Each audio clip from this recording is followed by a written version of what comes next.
The objective of my data analysis was to evaluate the potential for reducing capacity requirements in the Australian energy grid. I conducted my analysis focusing on demand patterns and the impact of renewable energy, more specifically rooftop solar as well as their accompanying solar batteries.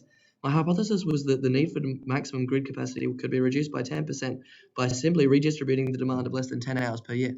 I sourced my data for the megawatt demand for the Stirling electricity substation from the publicly available SA Power Networks website. I chose the Stirling substation as it is the substation that my house feeds upon and would mean that I'll be able to use data from my own solar panels and solar battery in my analysis. The data measured megawatt demand in 30-minute intervals covering a 5-year period from 2017 to the 2023 financial years, recording just over 100,000 rows of data. I had to merge each of the year's tables with each other and replace any missing entries with a copy of the entry above to avoid inconsistencies in the data, which I marked in yellow for clarity. Additionally, I gathered the information on solar panel installations in Stirling from the Australian PV Institute and maximum daily temperatures from the Bureau of Meteorology to enrich my conclusions. By graphing each data point from most demanding to least demanding, the data revealed significant insights. By dividing the maximum demand by the demand of the 90th, 99th, and 99.9th percentiles, I found that a staggering 36% of the grid's capacity remains unused 90% of the time. A further 20% went unused 99% of the time, and a 10.6% was unused 99.9% of the time. Upon inspection, the hypothesis proved correct, with 10% of the infrastructure utilized for a mere 8.3 hours per year on average. By examining the top 200 most consuming half hours, I discovered a clear trend.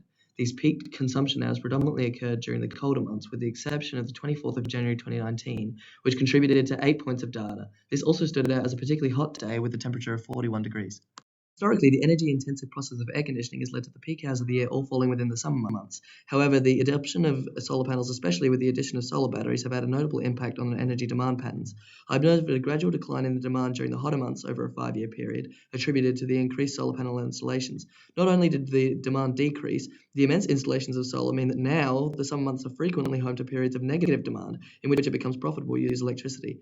The winter months peaks stayed at about a high of 8 megawatts each year, because solar installations have significantly reduced output during these times. I plotted the average of each half hour of the day across the years into what is known as a duck curve.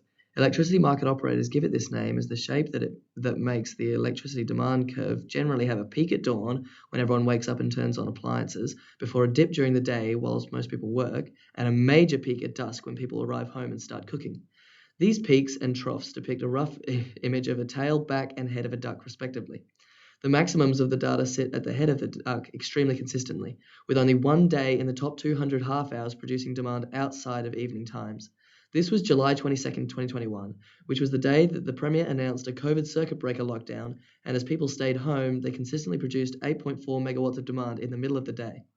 As solar panels have become more and more widely used, the dip in demand in the middle of the day has steadily increased. However, this slowed in 2022 and 2023 despite the rising amount of solar. Why?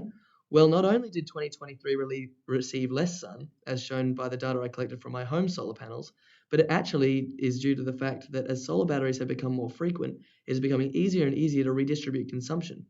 In recent years, SA Power Networks have been making moves to use home batteries to change the time that water heating systems turn on from midnight to the cheaper midday.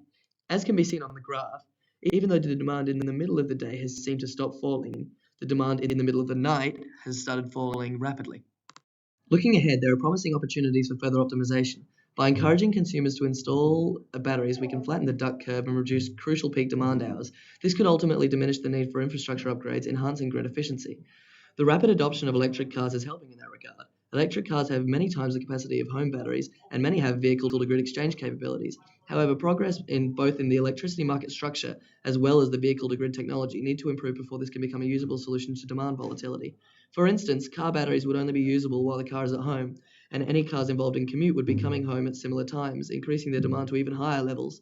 Not only would a car need to be able to intelligently communicate with the grid as to not cause power outages due to high demand, but they would also need to limit their exchanges with the grid as to not rapidly deteriorate the quality of their battery. Due to these concerns, as well as safety issues surrounding consumers effectively installing and uninstalling a 43 kilowatt battery without a licensed electrician present, developments in the technology will have to be met before progress can be made establishing legislation that would allow customers to plug in their cars into the grid. But once these technical issues are resolved, electric vehicles are poised to majorly reduce both electricity prices and the need for grid capacity. Driven analysis provides valuable insights into reshaping electricity consumption patterns. By harnessing the power of data, we can pave the way for a more sustainable and efficient energy landscape.